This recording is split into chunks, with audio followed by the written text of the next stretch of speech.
Scientific Advertising by Claude Hopkins. Chapter 5. Headlines.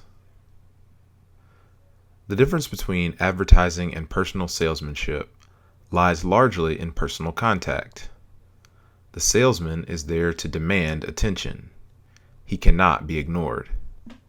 The advertisement can be ignored, but the salesman wastes much of his time on prospects whom he can never hope to interest. He cannot pick them out. The advertisement is read only by interested people who, by their own volition, study what we have to say. The purpose of the headline is to pick out people you can interest. You wish to talk to someone in a crowd, so the first thing you say is, "Hey there, Bill Jones," to get the right person's attention. The same in an advertisement. What you have will interest certain people only, and for certain reasons. You care only for those people, so create a headline which will hail those people only. Perhaps a blind headline or some clever concept will attract many times as many, but they may consist of mostly impossible subjects for what you have to offer.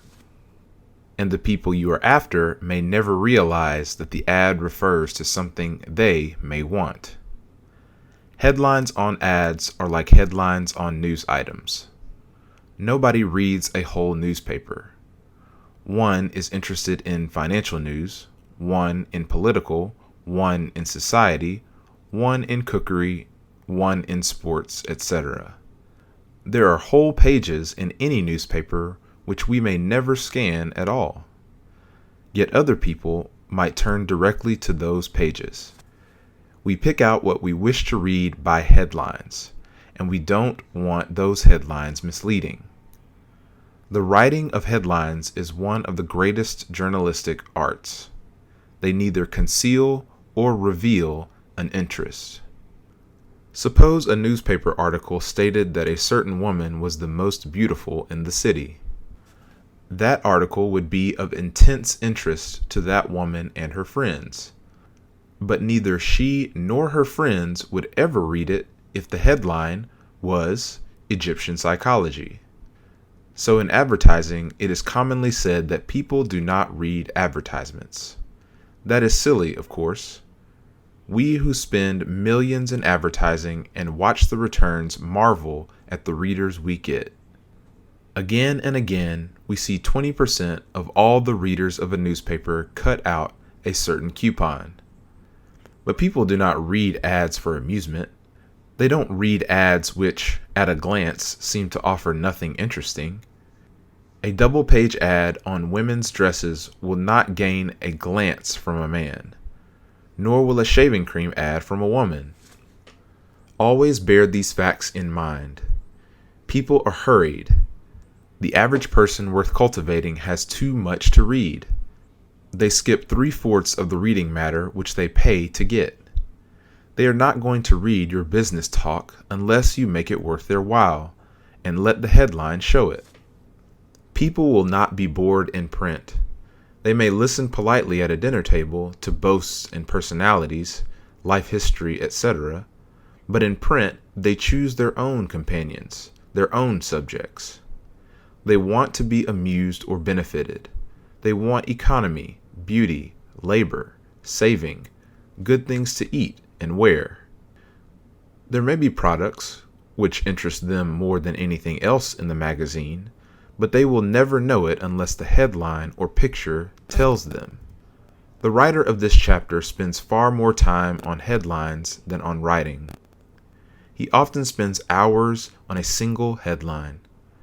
Often, scores of headlines are discarded before the right one is selected, for the entire return from an ad depends on attracting the right sort of readers. The best of salesmanship has no chance whatever unless we get a hearing. The vast difference in headlines is shown by keyed returns, which this book advocates.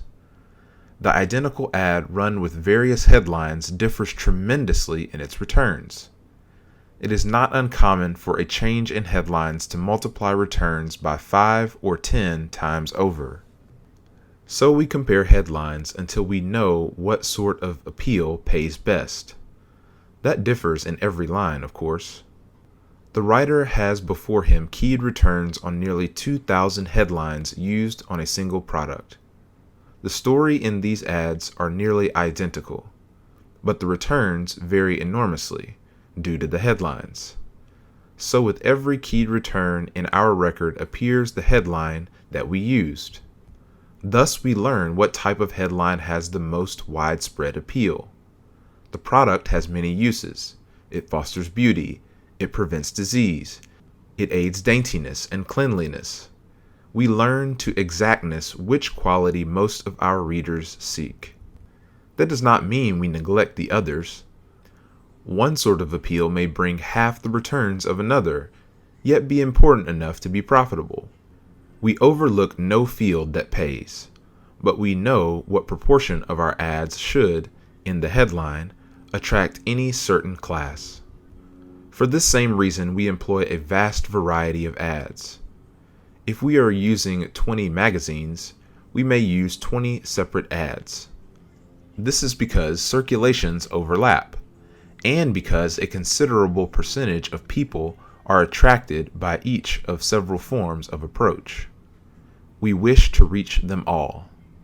On soap, for instance, the headline "Keep Clean" might attract a very small percentage. It is too commonplace.